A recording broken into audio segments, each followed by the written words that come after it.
Hi, my name is Kevin Sanders. I'm from Watertown, New York, also known as the Great Snow Town, USA. I'm currently taking courses at Liberty University, and this course happens to do with interpersonal communication skills. I have found with trial and error of trying to make this YouTube video that, well, I'm almost 60 and it's very difficult for me. However, this is my plan to achieve my goal.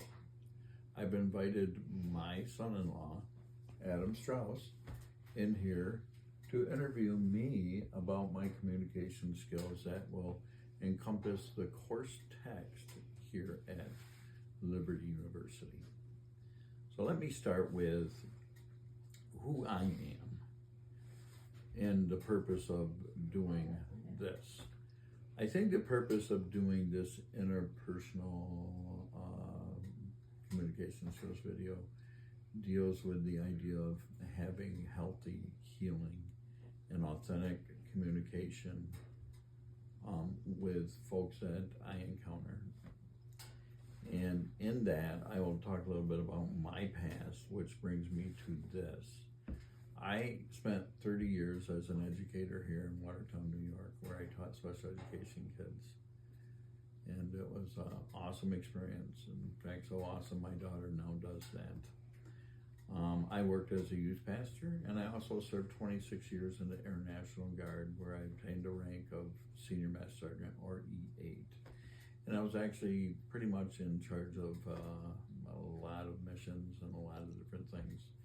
The beauty of that is I think that has affected my communication skills. And I have found that there are goals that I still want to achieve to become a better communicator. I will define what interpersonal communication is, and it's establishing relationships through communication, through ongoing communication or exchanging of words, and also body language. Schultz and Banzinke 2015 speaks highly of that. And also to be able to demonstrate empathy during effective communication to build strong relationships through authentic and friendly interaction. So what would you say is your behavioral blend? Oh, my behavioral blend from Uniquely You is actually DC, which is dominant and compliant. And it comes with a litany of things that kind of how I communicate, which I thought was very effectively, but it can't just be DC blend. I tend to think if it's just DC blend, nobody will like you, because it really, it is very task focused. It's goal driven. The communication style that the DC blend gives you is very directness, has a very structured approach, and is often action plan. The structure is problem solve quickly, and you've probably been in those situations with me where we had to problem solve something quickly, and I love to have immediate answers.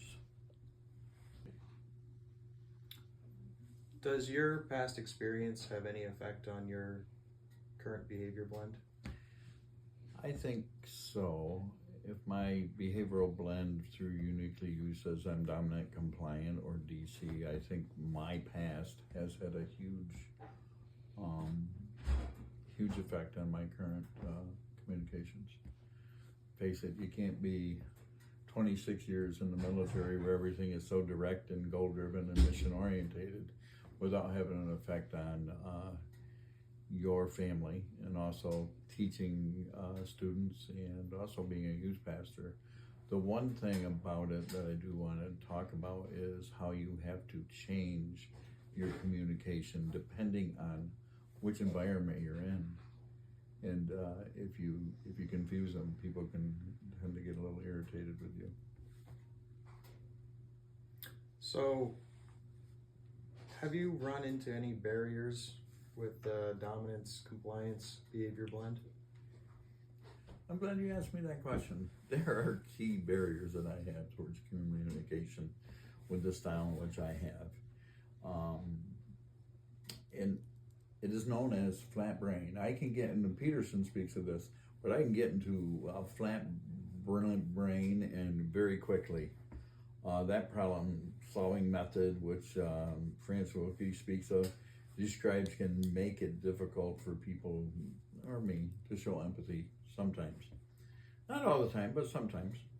The use of digital communication, right, our cell phone, also has a barrier to effective communication, but there's sometimes because we want to know what's going on right now, every moment of our life. We could be having a discussion like this and I get a text or something and I'm just cut you off, and that could affect our communication.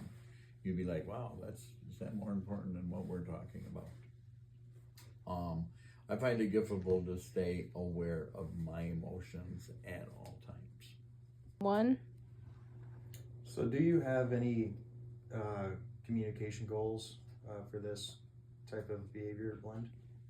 I do. I think I've discovered through taking this course, I want to discover methods of caring communication. Well, I shouldn't say caring communication, more caring communication, which involves patience and empathetic approaches when I interact with, not just with anybody, but more so with my loved ones. This goal contains particular steps which enables me to achieve. Research evidence supports this effectiveness of empathy-based conflict resolution methods. Rivera and Knox wrote about in 2019. So how do you plan on implementing these goals into your daily life? I think from the studies in which I've been doing, I think some key points can be addressed here, such as active listening. Repeating the question that's being asked to show that you're actually involved in the conversation. Using the talker listener technique will provide me with particular conflict resolution methods through protective communication systems, which Peterson speaks of. I start by studying, or how about reading the body language in every communication you have? You can learn a lot through body language, and sometimes I think it's 90% of the communication process. I communicate through direct statements, which maintain a professional respect for those that I'm talking with. And I want to practice my emotional control and be able to not overreact to different things. Johnson and Parker in 2021 speaks a lot of that, being able to control your emotions in different situations. So how would you plan on evaluating the goal? I think one of the things you have to do is you have to journal when things didn't go well in the communication thing, and then kind of evaluate that every so often. And then, trust me, my spouse will give me feedback if I'm not communicating well. And then I need to track my development through 3 specific performance indicators, which consist of reduced interruptions, more peaceful speech, and enhanced reflective abilities. I will review my goals on a constant basis so that I can get better at communication. The most important thing we can do in communication is reflect on that we have a bigger calling. In James 1:19, using the NIV, states, "My dear brothers and sisters, take note of this. Everyone should be quick to listen, slow to speak, and slow to become angry." Also, body language is a big part of communication. And I'll end it with this, 1 Timothy 4:11, "Set an example for the believers in speech, in conduct, in love, in faith, and in purity." Well, it's interesting. It's in this behavior blend, there's sort of a relationship dynamic that you have to be cognizant of, and pay attention to the other person's body language and your own emotions, and sort of balance the two for effective communication, right, or give and take in communication. Right. That's very interesting. Thanks for sharing that with me.